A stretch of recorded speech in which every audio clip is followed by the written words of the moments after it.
welcome. Let's judge together, specifically 90 Day Fiance Happily Ever After, which is not particularly happy so far this season, but let's see what happens. We are on season 5, episode 5, Drive Me Crazy Like a Roulette Wheel. Okay. A little bit of an odd choice of words, but anyway, here we are, and we open this week's car crash with Larissa at the immigration headquarters in, or I should say outside of Vegas. Now, as you'll remember, cheers, l'chaim, salud, etc. I was actually concerned because the thing that was very realistic to me was the fact that they did drive out to an INS or Customs and Immigration facility that was out in the desert, not in the city. That's why I was thinking, okay, well, that's the kind of place, not an office building or a government building downtown, but the place that's out in the country is the kind of place where they have holding cells. So that's why I was actually wondering. I mean, I think I would have heard something about it on, I don't know, there's so many like Soap Dirt and so many places that seem to find out everything that's going, not to mention Frauded by TLC. Oh my God, there's a million. You could go down that rabbit hole and spend the rest of your life in there. I try not to give too many of those because a lot of them are spoilers, and I don't really want to give you spoilers. I have a lot of spoilers. If you want them, let me know. But I'm kind of trying to avoid them because I know that I have my favorite recappers that I love and who have influenced me, and I like to watch them after I've seen the show. So even then, I don't want to know what's going to happen. So I wouldn't do that to you, like saying knowing who's married, knowing who's definitely divorced, whatever. I'm not going to do that unless a lot of people say, you know what? Yeah, give us the spoilers. That's great. That's cool. Let me know. Or if you want the spoilers only on Instagram, because I got some good sources. So it's been interesting. All right, remember to please like and subscribe if you're in that sort of judgy mood and you want a recap that isn't exactly going to be all sweetness and light, but will definitely call BS when it is necessary to call BS, who will say fake tears, when that is the case. And that happens so often now in this franchise. Excuse me for my voice being so... Basically, allergies are just kind of part of life this time of year in Florida. We have so many trees that bloom, which are beautiful. But a lot of us do run around with kind of nasally voices. So thank God I'm just a humble recapper and not a professional singer. Oh, really? Trust me, thank God. Okay, so... after a couple hours, they let Larissa come out with her girlfriend, and it's okay. They just, they wanted to take a new photo and fingerprints. All right, could this be a bad sign? I don't know, maybe, but what can she do? So she's just going to kind of like, okay, that's what happened. And, let's face it, the reason why she didn't make a big deal out of it is because that girl knows all about being photographed and fingerprinted. She's an expert, and that's only the ones we know about in America. I wonder what her rap sheet looks like in Brazil. I mean, because usually people don't start acting kind of crazy and getting physical and violent suddenly. Like Colt pushed her over the edge, as annoying as he is, or Deb pushed her over the edge. I do realize that Colt could have exaggerated the instances or made her seem like the bad guy because he wanted to lash out at her by destroying her chances of becoming a citizen, which, if that's the case, that's horrible. But we've seen her in action. We know she has a horrible temper, and I can see someone like that throwing things, maybe throwing a fist. I can definitely see her getting violent. But I don't know for sure. Allegedly, as Alexander Rogers would say. Allegedly. Okay. So no, she's not in the clear. Of course she's not in the clear. She does not have her green card. They still have to make a final disposition of her charges, of her criminal charges. She's trying to get them reduced from domestic violence to disorderly behavior, disorderly conduct, which is a big jump down. She'll be very lucky if she gets that. Boy, would I love to see her records. I would love to see her records from Brazil as much as I'd love to see a certain person's tax returns. That we are hopefully going to see sometime in the next year. Anyway, okay. All right, Syngin and Tanya, Dumb and Dumber. Yeah, he has been to one interview, and I keep thinking maybe they're just not showing the others. No, he went to one interview, failed it, and he's sulking and acting like, well, that was it. In America, you only get to go to one interview every 6 months, and if you don't get the job, you starve. I mean, what is he thinking? I know what he's thinking. He's thinking he's going to get TLC to fly him and Tanya back home to see the family, and probably doesn't want to get a job yet because he wants to go spend some time in South Africa. He's got Asuelu syndrome. He's homesick, and he misses his bro. So, but it cracks me up the way he's like, yeah, he's really down. He's really down because he didn't, get that job at the Irish pub where he didn't know how to pull a Guinness, and he just basically did nothing but word vomit on this poor Irish guy, tell him all these things that he didn't need to tell him about his life. And it was that interview was not good. It was not good. No wonder he just sat there and got drunk afterwards before coming home. All right. Tanya's still worrying about Syngin's drinking, which I thought originally was something invented. Again, it's so hard to tell because South Africa, Australia, New Zealand, Ireland, England, Scotland, Belgium, so many of these countries are just hard drinking countries. That's just it. You just drink every night. So it's so hard to draw that line of when someone has a problem, let alone when someone's an alcoholic. It seems to be impeding his spirit of go get 'em, but I don't know if he ever had a go get 'em spirit. I give him a lot of credit for working down a mine for a while. And I think he feels that he was so traumatized by that he's entitled to maybe just kind of wander over the earth sulking. Yeah, but I was a miner. Yeah, I was down the gold pits in Johannesburg. Okay, yeah, all right. You're young. I really think you should consider doing something else. And I like the way Tanya's like, no, I can't bartend. That's it. If I can't bartend, there is no other job that I am fit for. No. So I am disabled and I am not going to do anything for 6 months. And even then, maybe I'll find a new disability, or maybe I'll have, arthritis, and I can't, they're both driving me crazy. On that front, they are both driving me crazy. Look, I had my roots done. Oh, yeah. It's the little things that make me happy. Should I go for one of those Icelandic hairdos? No, not at my age. Not a good look. I just saw, if you have not seen Eurovision, the story of Fire Saga, for the love of God, it's on Netflix and it stars Will Ferrell. I'm sure you've heard about it. There's like so many memes and songs and stuff coming out from it, but oh my God, I laughed until I peed. No, not really, but it's hysterical. If you like that kind of silly comedy, which I think that if you don't laugh at Eurovision, there is something seriously wrong with you. But you should still subscribe to my channel, and then you can comment and tell me why you hated Eurovision. Don't forget to like.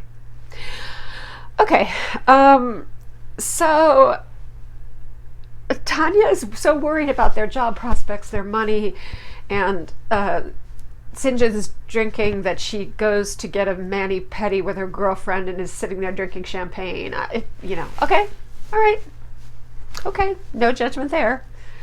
I would have to really be suffering for me to not get my mani-pedis, so okay. Oh, I love the way the manicurist wants her 5 seconds of fame and butts in. Like, girl, they're not talking to you. Tanya's talking to her girlfriend, Monique, who goes with her. She was one of the original girls who went to the airport and helped her choose the ugly dress of greeting that she met Syngin in, and yet he did not run away. He stayed. So he's very kind. But they're not talking to rando manicurist girl over here, but she's like, no, I know, totally, he should totally step up and be a man or something like that, and she's like tossing her hair around. It's just really funny. I love to see people who are like, oh my god, I need to be in this so bad. My husband saw Quentin Tarantino at a cafe that he goes to in Coconut Grove, which is a beautiful neighborhood in Miami, and Quentin Tarantino's filming right now. I don't know what he's filming. I haven't even looked it up. I'm being a bad film buff because I do love movies and I love his stuff. There will always be people that will chase that because they're always filming things in Miami, TV, videos, movies. They're always. So we kind of are just like, oh, another shoot. It's like, it's not quite like New York or LA, but it's definitely after that. It's definitely a big city for filming, for location. And it's like someone that would, like walk in the background just to say, oh, look, I'm in the background in the movie. And no, don't do that. Okay, so anyway, apparently, Syngin also sent his resume out online. Oh, well, that's different. I know, or I hope that some of you may be very young. You may be young and hopeful. You may be just out of high school, or you may be just out of your undergraduate degree. And perhaps you don't know that you're not going to get a job by filling out a resume on the internet. If it goes to a site where they have all these job sites where they have millions of jobs, we make all these great placements.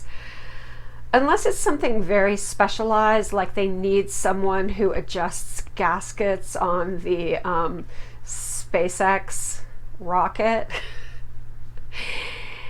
the jobs that are advertised online or that are put out there through these employment bureaus or employment websites are already filled internally. Like 90% of them are filled internally. So they already have someone in mind for this job. And then what they do is they have to, the company policy is that but you have to put it out there so that everyone can bid for it or everyone can send out a resume. So they put out these ads and they probably get 100 resumes from hopeful people, and you're not going to hear back, or you're going to hear, oh, sorry, at this time, we don't have a place for your skill set, but do keep in touch or contact us later or something like that. You have to go physically. Pound the pavement, as they used to say when I was young, back in your days. And meet people, shake their hand, talk to them. Anytime, it's got to be a face-to-face interview. One thing he could do, this is what I would do. This is how I got my job cocktail waitressing when I was going to UCLA, a job that led to many wonderful things. In addition to being the most fun job ever, because it was a private club and it was full of celebrities. And there were cute guys that were hired to dance with, the older single ladies, even though the crowd was actually pretty young. Some old actresses would come in and they had these young boys that were basically paid to kind of escort them and dance with them. And so these guys would give me back rubs on the wall in the back, and we would dance and hang out. And it was just a big party. It was a great job. Okay, let me tell you how I got that job. I started at the Beverly Wilshire Hotel, and I went up and down a few streets in downtown Beverly Hills with my sad little resume that had nothing on it because I was lying about my age. I was pretending to be 21, but I was only 19. I think I was only 19. That's so illegal. And the club could have gotten shut down for me. I didn't think about that at the time. Anyway, so I went into every place at that time when they're kind of the only people that are in a place like that at the late afternoon would be managers. And I happened to go in when the manager and the owner was there, and I got hired. But I went into a bunch of places. I must have gone into 15 places, and they were like, no, we're not hiring, we're not hiring, we're not hiring. But I just was like, I'm going to walk up and down these streets, and that's what he needs to do. He's a bartender.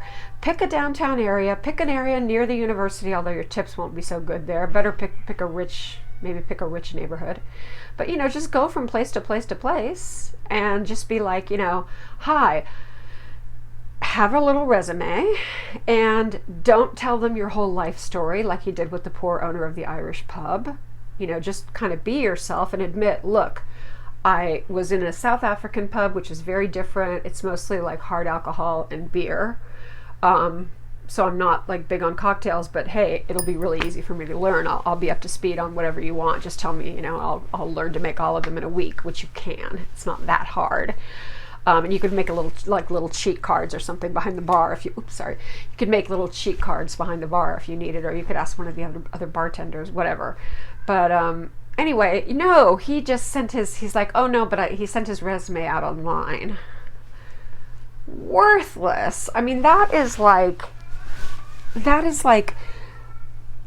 writing a book and sending out a query letter to the biggest publishing companies in America. They don't even read those, they just throw them away. In the old days, they used to, and you could actually get published that way. Not anymore. You know, or like sending your headshot to Fox, you know, it's not going to work that way anymore. That's not the way it is. Anyway, so he needs to go out there and really look, and she needs to find something behind a desk. Is that her ideal job? No. All right, you'll get to, if you love being a bartender so much, you can be a bartender again after your foot heals. You're not crippled for life. Ooh, crippled is a word we're not supposed to use anymore. You're not disabled for life. One day you will be able to bartend again, if that is in fact your dream. And sure, I'm glad you took that expensive herbal potions and medicines, you know, that I'm really glad you did that. That was a good use of money. I hope that you at least had some fun with the random guy on the beach. Yeah, anyway. So, right. You know, I made a note though. Actually, I made a note and I need to share this with you. Finding a job, finding a job online or through social media or whatever is a great way to find yourself falling into a multi-level marketing scheme where you're going to shell out a bunch of money up front and they're going to tell you you're going to be your own boss and you're going to make a fortune and you're going to lose all your money. Point blank. Period. Yeah. It's also a good way to end up in human trafficking, being trafficked, or ending up in a bathtub full of ice with one kidney missing. You know, when they put out things on the internet, they're like, actress wanted, top director, you know, do you have the skill? Dramatic role, looking for you, fresh faces, blah, blah, blah, blah, blah.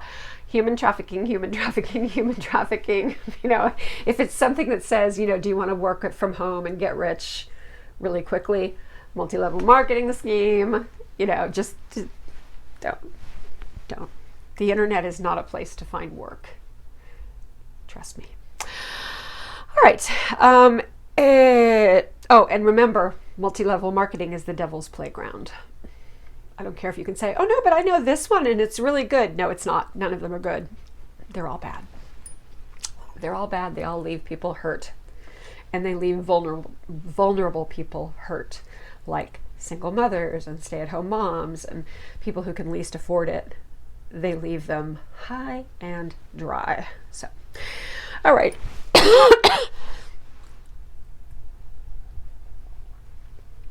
Asuelu and Kalani.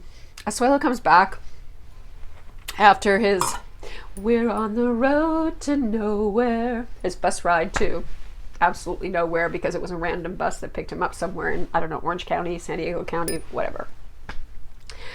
Kalani's dad is getting the report and he is angry. It's hard to know with him how much of his kind of like, yeah, I'm going to give him a beating. I don't know how much of it is just talk. We'll see, because I think Asuelu is going to keep pushing his buttons. Anyway, so this to me is actually worse than the things that he said to her in the car. He went to some hotel and just to mess with her, he gave her, she said, I want to come pick you up. I want to bring you back. Where are you? And he gave her 3 different fake addresses. He gave her a fake address. She went out there. There was nothing there. This is the middle of the night. Then he gave her another address. She drove out there. Middle of the night. Nothing. Third one, another fake address to nowhere. And then finally the fourth one was the hotel where he was actually staying, and he allowed her to take him back to the Airbnb or wherever they're staying. Yeah, so Kalani is driving around in the middle of the night, chasing on a scavenger hunt, and the prize is Asuelu. Oh, God. He still wants to take a bus back to Utah. He went into his room, shut the door, and just pouted. And he's been playing video games and pouting all day. Well, it's Oliver's birthday. Happy birthday, Oliver. Your dad's a slug and an asshole. So, they're kind of getting ready. Karine and Kalani and Mom are getting ready for Oliver's party. They're setting up. And no Asuelu, not coming out of the room. And then finally the guests start to arrive. And I mean, it's a casual little thing, but still. And nope, he's not coming out. He's just going to ignore that he has children and a wife. He needs to pout and play video games. That's more important. So I just need to do me. I need some Asuelu time, whatever that means. Okay, so finally,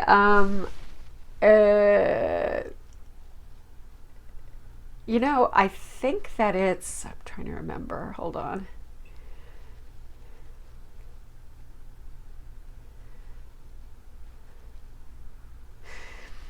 Kalani and Karine look so pretty. They look so pretty in the dresses they're wearing and with that beautiful hair. They are two gorgeous women. I think they're both just really cool. I like them. I wish Asuelu would be nicer to Kalani, and I wish she wouldn't put up with anything from him. She shouldn't put up with anything from anybody. She is a strong, fierce, Moana-style Polynesian princess. She should be a badass. And her sister, I think, definitely is. Okay, so they managed to talk him out of the bedroom. And then in front of the friends, he acts like, oh, happy birthday, son. Tries to put on a little front because he doesn't want people to say what's wrong with him. So he has enough shame that he comes out for part of the party and then probably goes right back in the room as soon as he possibly can. So the whole thing is just, it's bad. But apparently he stays with them and doesn't try to escape again on the random Orange County Transit District bus. You just like, that's someone who just doesn't know. They think, what if they think it's the subway? It'll take them somewhere they want to go. You know, there's a bus sitting across the street in suburban Southern California. You don't know where it's going. It could be taking you an hour away. You don't know. Anyway. Oh, Jesus, take the wheel. We have to go back to Jess and Colt and Debbie. So Colt and Deb are finally having a honeymoon. After 35 years, they've never had a chance to take an actual honeymoon, and now they're really going to have the romantic honeymoon they've always dreamed of. Oh, and they're going to meet Jess and Jess's family. So that'll be nice. Colt thinks Deb coming is awesome. Why wouldn't she come? Why wouldn't she want to come? Of course. This is totally normal. Totally normal. There's nothing wrong with this. Just like, you know, you want to dress your cats in little outfits. I am afraid that some of those little outfits are like garter belts and bras. I hope not. But I look at that little mouth and those eyes and I think, maybe. I think he's very kinky, like weird. Not like fun kinky, but like bad, like German kinky. No offense to Germans. Shout out to Germans. We have very good German friends. My husband used to live in Germany and speaks fluent German, and I have a great fondness for the German people. But they do excel at really hardcore, bizarre kink. Let's face it. Okay. So Deb is excited. She wants to see what the Walmarts look like in Brazil.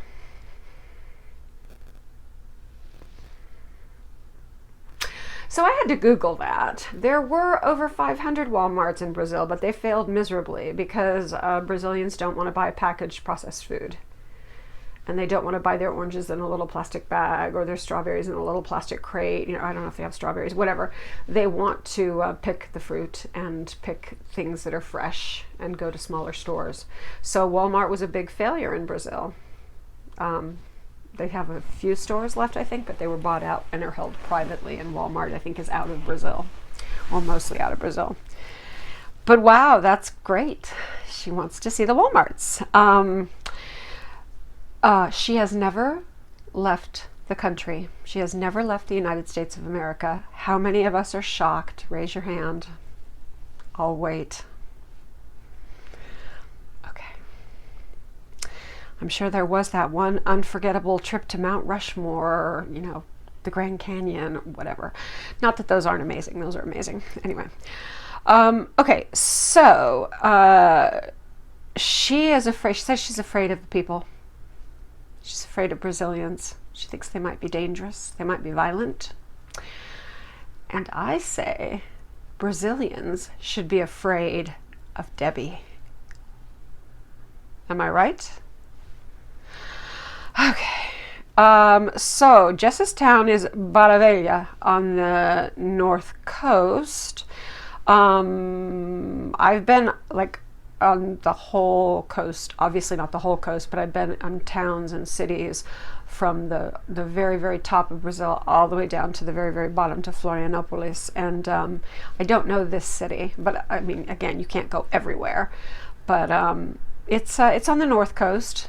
It's kind of like flat and big beaches and holiday. These are holiday towns, so nice, And, okay, I think there's this awkward meeting between Deb and Jess that she's like, hi. There's no warmth there at all. She doesn't even she has no social skills. That woman has no social skills at all. She mentions that, they're going to go to the beach. Colt brought a Speedo. I have warned you about this before.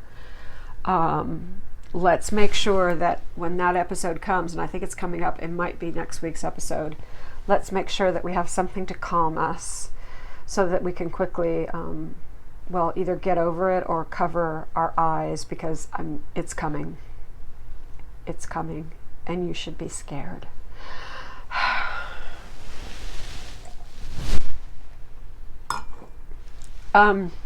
She says again about how she was, she makes a comment. I like the comment she makes. She says, yes, Jess is a pretty girl. She's very voluptuous. I don't know if that's she has big boobs or she's fat or whatever.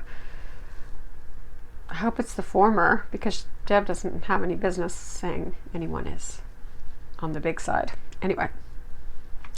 So they are having their reunion, which I think is put on for the camera. I mean, can they really be this clueless that they're kissing and slurping and smacking and, just they're so glutinous. They're like blobs of jelly. The way they connect, the way they touch, the way they kiss is just weird.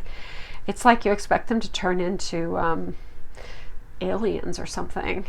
They're very, very odd the way they interact with each other sexually. Okay, so Deb hates it that they're kissing. I don't blame her. She's like, oh God.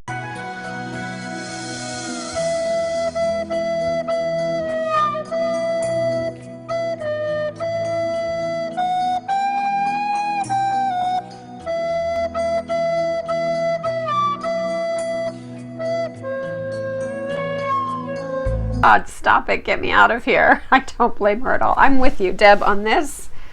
I'm with you. Okay. Oh my God, Angela is still packing. How long has she been packing? I think this has been a few episodes. Anyway, she's still packing. Okay. Oh God, and that hair. Oh God, that hair. She needs to stop bleaching it. It's like wire. When she puts it up in that bun, that I think she's doing something fashionable by letting the ends kind of stick up, but then you can really see the ends, and it's like, oh my God, just cut it and start over. I think when she was younger, she was actually a natural redhead. Go, cut your hair shorter.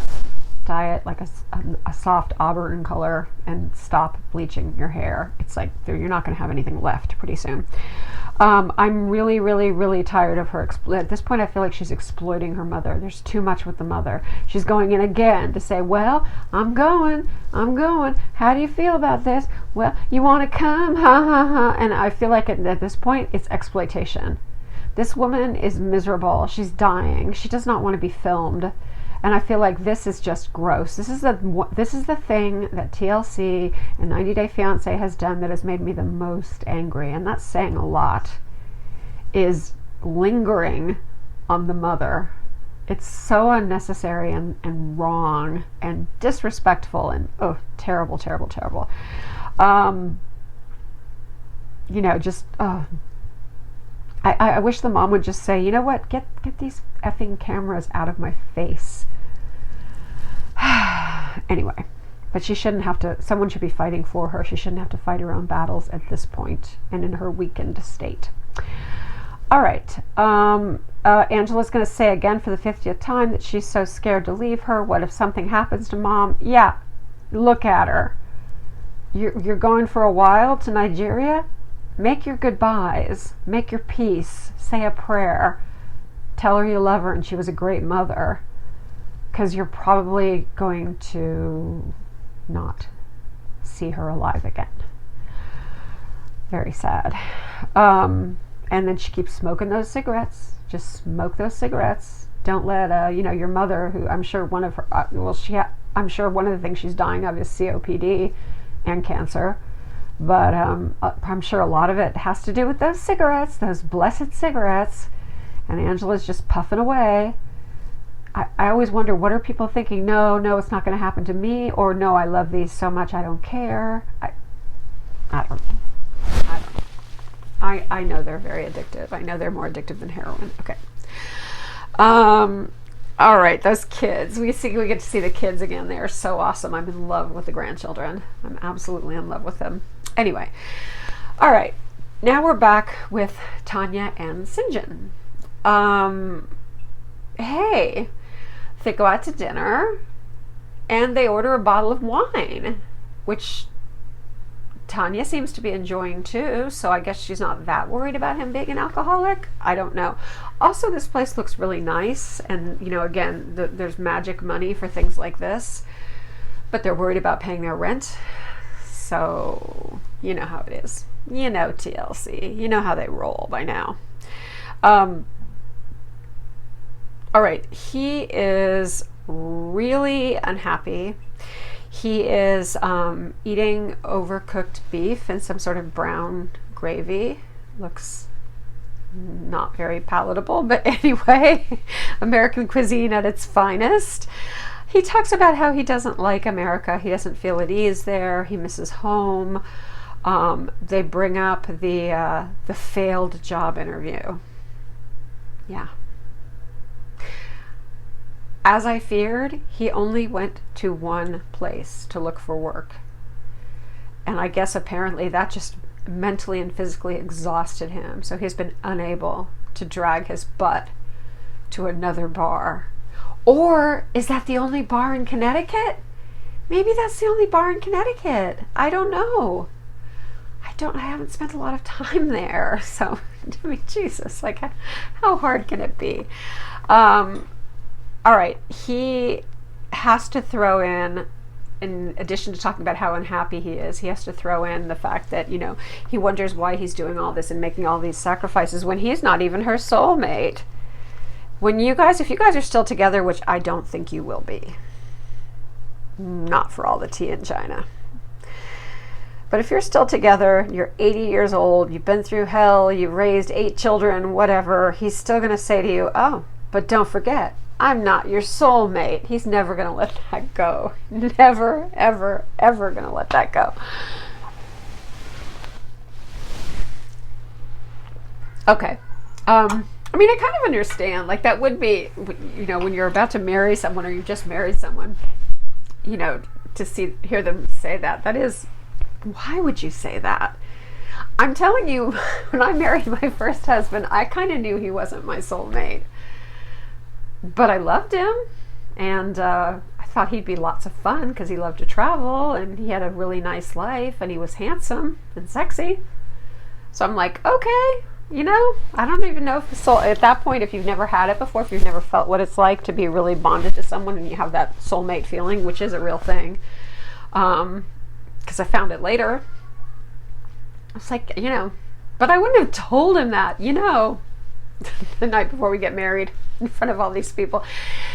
By the way, I just want to say that I don't think you're my soulmate. I think that there's somebody out there that I'm going to meet later who's going to fulfill everything I've ever dreamed of. But it ain't you. The poor guy. Anyway, I hope he's not watching this. God, I hope he's not watching this. Anyway, okay, Elizabeth and Andrei. I want Elizabeth's mother to run my house. She can take over. She can clean. She can cook.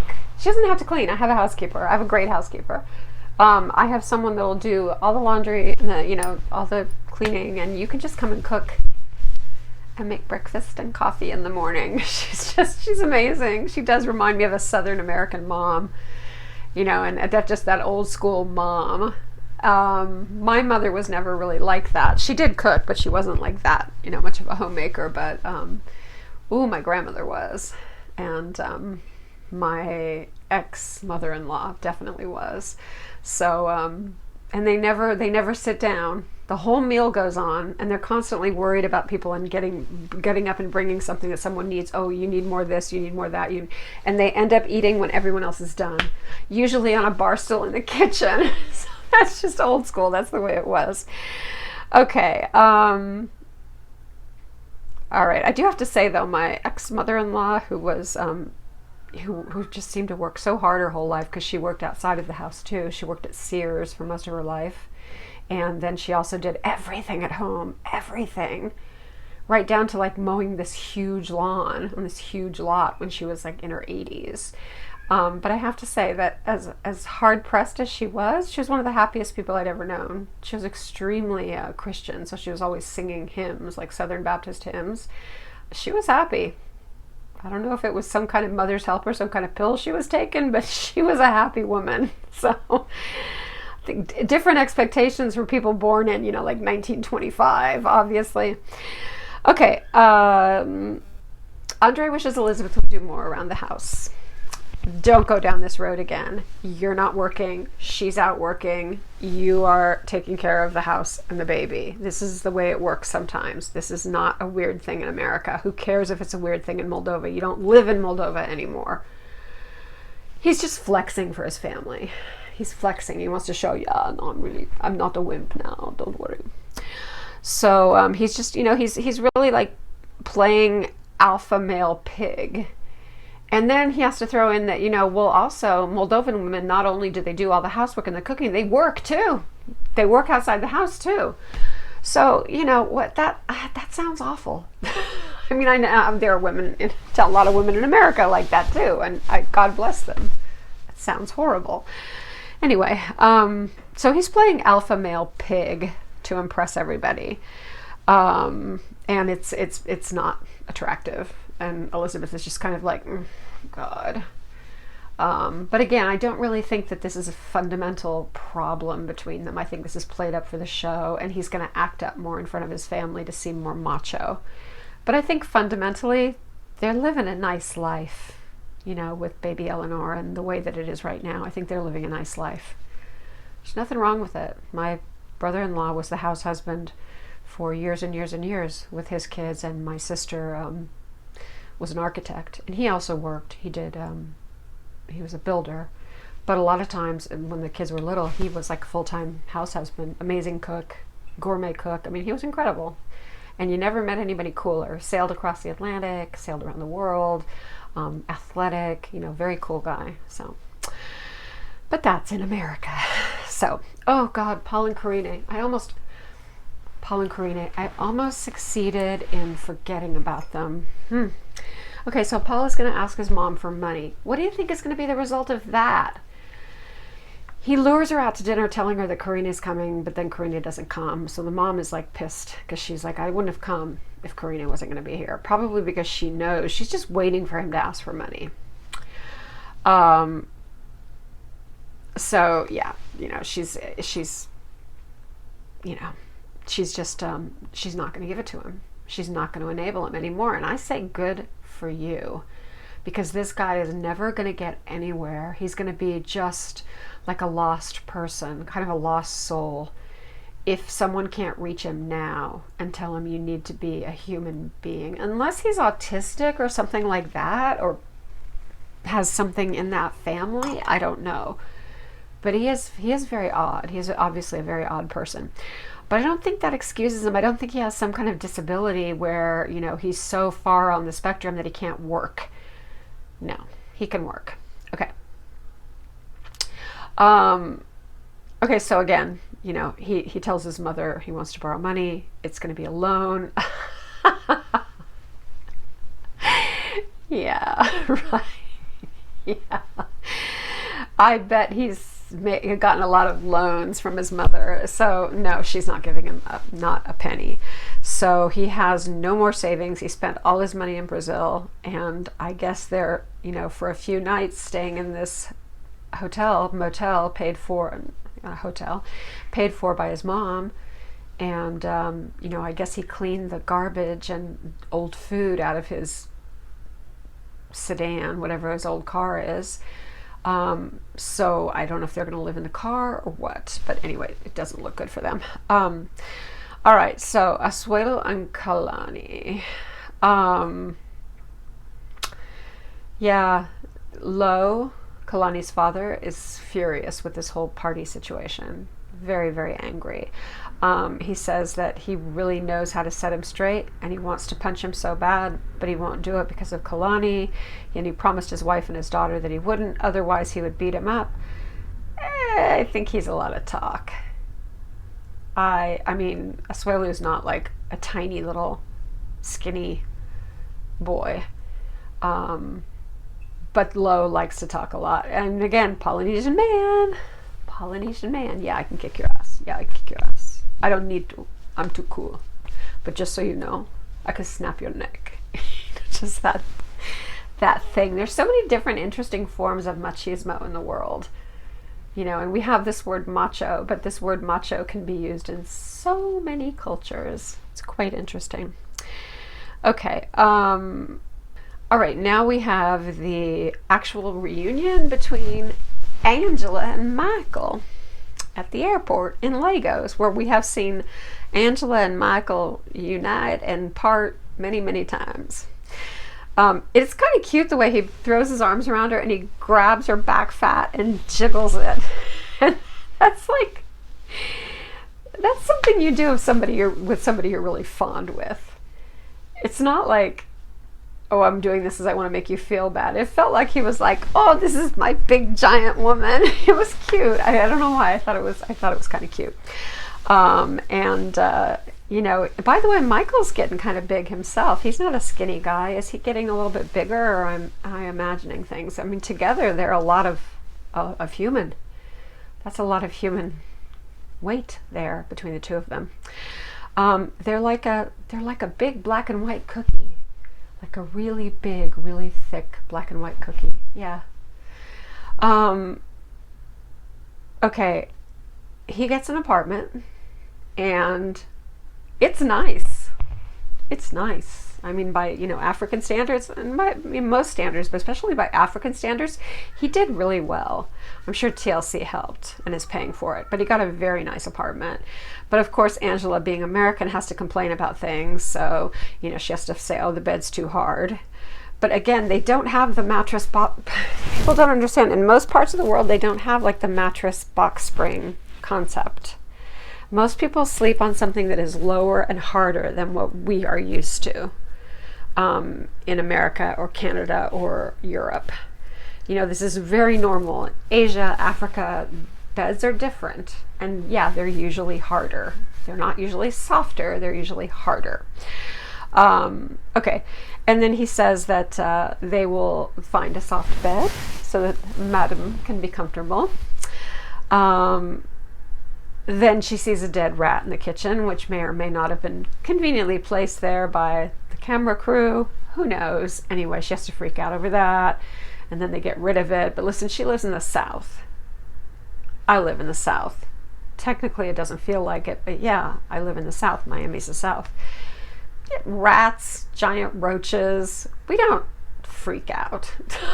We don't live here if you're afraid of things like that. If seeing a snake under your car is going to make you die, or if, you know, a possum running across your back wall is going to freak you out, just don't come down south, because we have a lot of bugs and a lot of stuff like that to deal with. So anyway, they get rid of it, and then she gets over it, and it's fine. That was just for a little moment of drama. And I'm like, you know, I'm thinking to myself, the dead rat is like, welcome to Africa. Every room I have ever rented in Africa, long term, I have always either shared with a resident rat who would kind of come and go into the room for whatever reason, but would live in part of my little apartment, or a giant spider that comes out at night to feed. And now normally I would not be happy to share my room with a rat or a giant spider, but the rat would just kind of like, I never saw it during the day. It would kind of run around at night, and if someone if the housekeeper put flowers by my bed, the rat would eat all the flowers.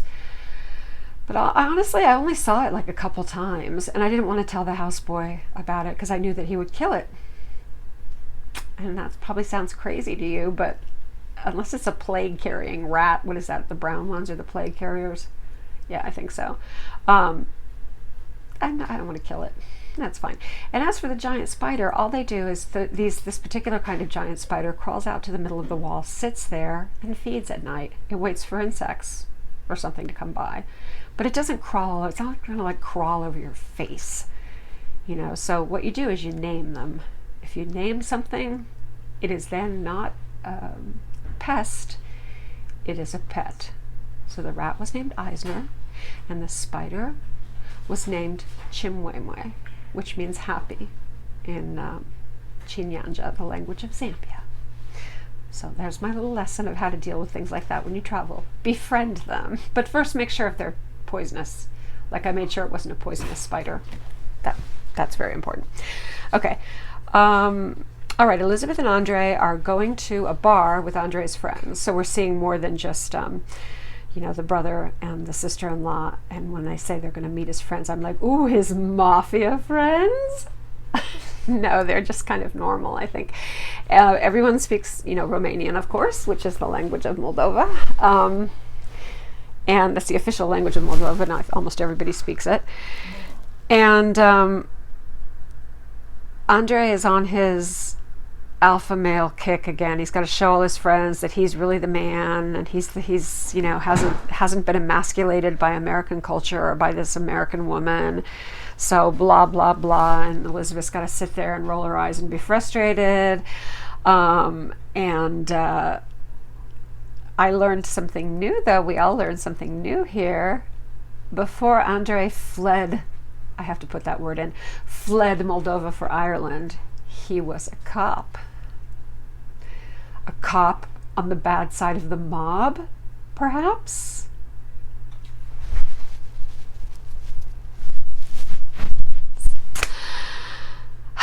Okay, Andrei is actually trying to kind of defend the fact that he has adopted the American way, that he doesn't mind it, that he doesn't mind her working, he doesn't mind taking care of the baby and taking care of the house. You know, he kind of likes the way that Elizabeth speaks her mind, and so he's actually being surprisingly cool for part of the time there. And then of course they have to criticize him and tell him he's becoming a wimpy baby man. Oh. Okay. So I'm kind of like, I'm impressed with him that he actually kind of defends his new lifestyle to his friends, which is okay, good. He won't to his family, but he will to his friends, which I think is kind of nice. Okay. Now Andrei does have to talk smack about Elizabeth's family to his friends, though. He says that her sister Jen is going to come, and Jen won't like anything because Jen hates him, and Jen hates everything, and Jen hates everybody. So Andrei predicts that Jen is not going to make friends with anybody, with one single person in Moldova. which is probably true. Those sisters are kind of hard to take. But again, we don't know how much of it is for the camera. We don't know how much of it is for the, for the storyline. All right, back to Tanya and Syngin and to the famous soulmate issue. I bet if she could get a time capsule and go back and take away that statement, she so would. Like I said, she's never going to hear the end of that. She's never going to hear the end of that. I don't know how long they're going to be together, but anyway, as long as they're together, he's going to, every time he gets annoyed, he's going to be, well, remember, I'm not even your soulmate. He's going to bring that out. I promise you. Okay. So they're still at the restaurant having their nice dinner, and he says, I feel tied down. I feel trapped. I really feel like I rushed into marrying you because of the K1 visa. Well, yeah, that's kind of the whole thing about the K1 visa is you have to get married in 90 days.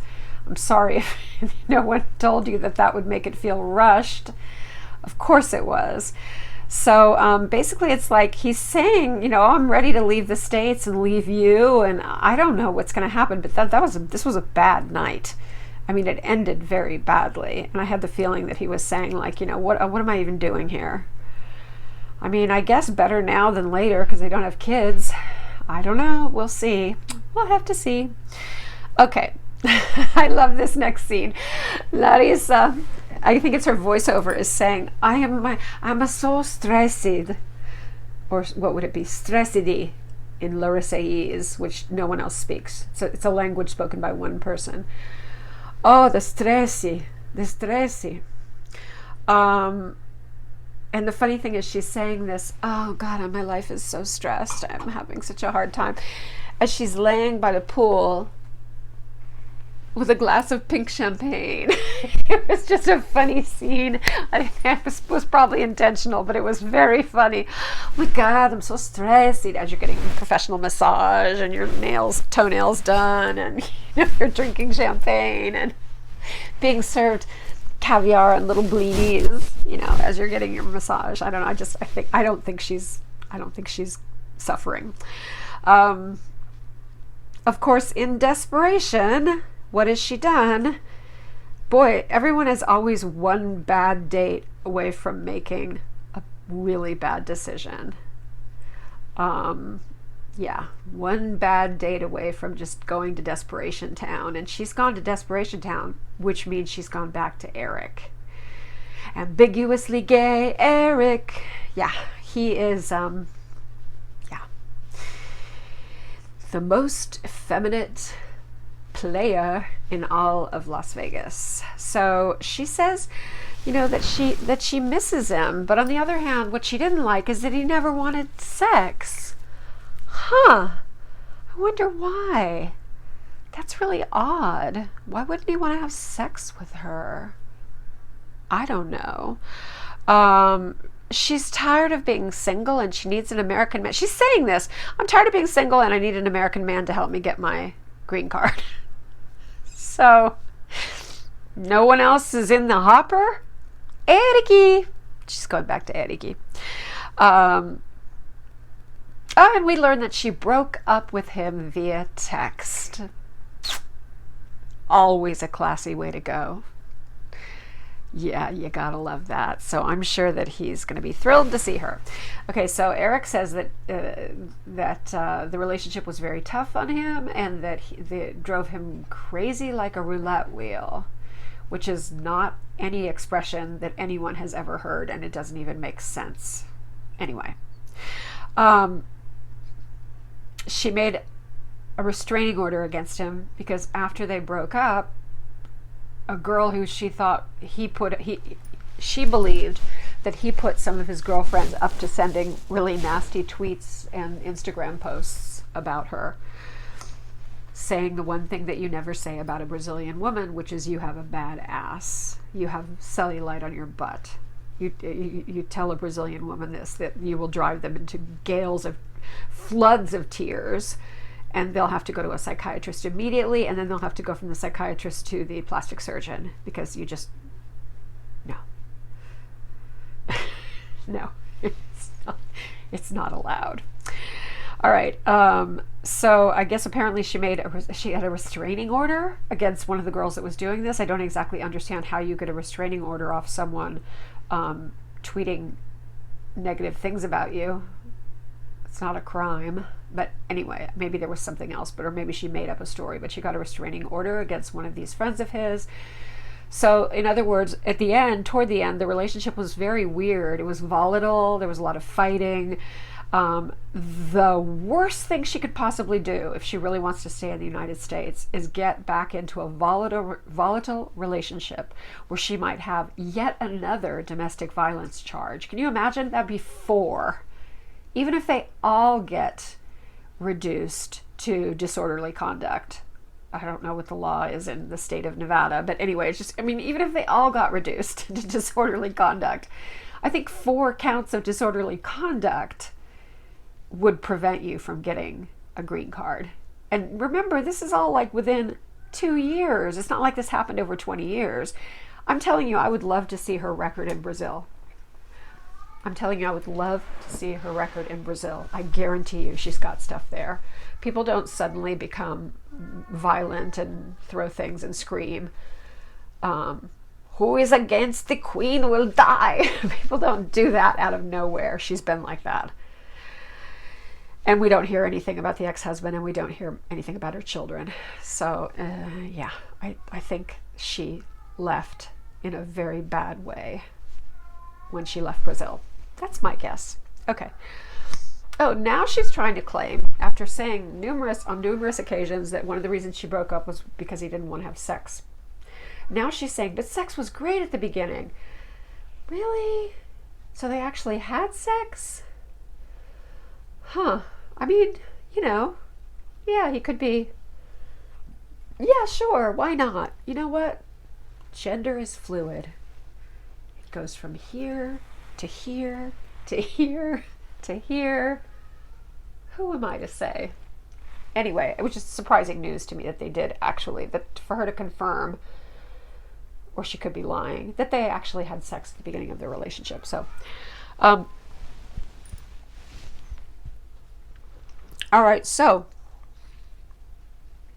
Eric says, and these are all in like confessionals, he says that he feels like they didn't have sex because they were having problems. That other than that, they would have had a great sex life, but they were always fighting, they were always having problems. And then he says, I really miss our conversations. Oh my God, she was such a brilliant conversationalist. I mean, it was amazing. The depth and breadth of her knowledge it absolutely floored me. And then he said he misses her sense of humor. What? I think there's like a book of stock phrases that you go to when someone says, what is it that you love about your wife? What is it you love about your husband? And one of them is always, oh, they have a great sense of humor. And 95% of the time, no, they don't.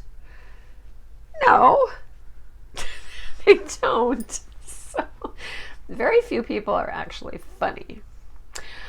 Okay, Karine and Paul. Oh God, the cheese ball. We always have to talk about the music, about the little studio musician bits they do between the scenes to introduce, like, now we're gonna follow Larissa, and it's, you can do it, girl. You're on your own. And now we're gonna follow. Okay, so now we're gonna follow Karine and Paul, and the song is, "There's something about you. Hey, there's something about you." And I'm like, yeah, there's something about you. There's psychosis in Paul's eyes. Look at his eyes. He's not right. That boy's not right. So yeah, there is something about Paul. Definitely, we need to talk about Paul. Okay, so he's trying to show her, oh God, he's trying to show her, impress her with the supermarket. She's not impressed. She's like, no, this is stupid. We have supermarkets in Brazil. And then he's like, for some reason, he gets caught up with trying to pick out feminine protection for her, which is actually really funny. I don't imagine the producers telling him to do this. It just seems like a really weird thing that Paul would do or suddenly become fascinated with. He's like, he picks up like Tampax, and then he goes, well, wait, there's like super and there's extra super, and Then he puts it down, then he picks up pads and goes, oh, these have wings. No, wait, you don't like wings. Like, he's an expert on pads. And he's trying to, like, engage her. And she's just like, oh my God, kill me now. She's just embarrassed, as well she should be. So anyway, they get past the feminine protection aisle, somehow make it out of the store, and then they go home shopping. This can't be real. There's no way the show would allow them to live in places like this. They're looking at mobile homes and trailers. I mean, not just the kind that are like, prefab that sit on slabs, but actual mobile homes, like the kind you drive. So anyway, they look at one that's an old mobile home, the kind that sits on a slab, and this is a joke. They weren't going to live there. No one was going to show this to them. They said, obviously, this is the fixer-upper. It was like a husk of an old abandoned mobile home. No one would live there. A homeless person would walk by this mobile home and say, no, I'm not living there. No, hell no. I'm going back to the underpass. It was so bad. It was horrible. Then they looked at like a Winnebago, it looked like to me, which makes an excellent meth lab if you saw Breaking Bad. So there is that could bring them some money, which is much needed at this point. But it was tiny. She's like, you, me, baby, how are we going to live in this little tiny thing? So anyway, so that is a big failure. She then gets fed up and tells Paul, you're a bad husband. If you can't find a decent place for baby and I to live with you, I'm going back to Brazil and I'm taking Pierre. She means it. She definitely means it. Okay, so Colt and Jess and Deb arrive at the hotel, and Jesus, Lord, Jesus, take the wheel. They are all staying in the same room. I mean, technically it has a little room with a door off to the side, but it looks like the thinnest little door you've ever seen, and it's a tiny little separate room. And then the main part of the hotel room has the big bed. So what, Colt and Jess are supposed to have sex while Deb is behind a little paper thin door? She's exhausted, she's cranky, she's absolutely at wit's end, and she's just being a miserable bitch anyway. But, I don't blame her for being like, no, whoa, no. We are not staying in the same room. We're going to do something about this. And Jess is trying too hard, trying to kind of get her to like cheer up or something, and like, oh, but you've been on the plane all these hours, now you're in Brazil, don't you want to see something? Or, trying to kind of cheer her up. And Deb just snaps at her. She just yells at her. She doesn't want anything from anybody. She's just like in her own private hell right now, and no one's going to get her out of it. Okay, so I feel like Deb and Colt as a package are so intrinsically and fundamentally sort of like broken and weird that that maybe Colt should just it's a terrible thing to say, but this is honest. I feel like he might want to cut off the limb of their family tree with himself. Get a vasectomy. Don't have children. This might be something that's passed from generation to generation. Maybe Deb's mother or father was crazy, and then their parents were crazy, and who knows? It's just that, but the family's not right. So I feel like we need to stop. This ends here. This ends right now. Colt is it. He can get married. He can fall in love. No babies. Just in case it is something, Anyway. And on that cheerful note, with Deb falling asleep in her little tiny room behind the paper thin door, and Jess and Colt apparently getting ready to, as Jess so elegantly puts it, this is all so classy. I will say to you, thank you for visiting. Please remember to like, subscribe. Please give me your comments, your thoughts. let's do this together. And what would you like to see more of? What would you like to see less of? But again, most of all, nice to see you, nice to be with you, and enjoy the rest of your day or evening. And I look forward to spending more time with you soon. Bye.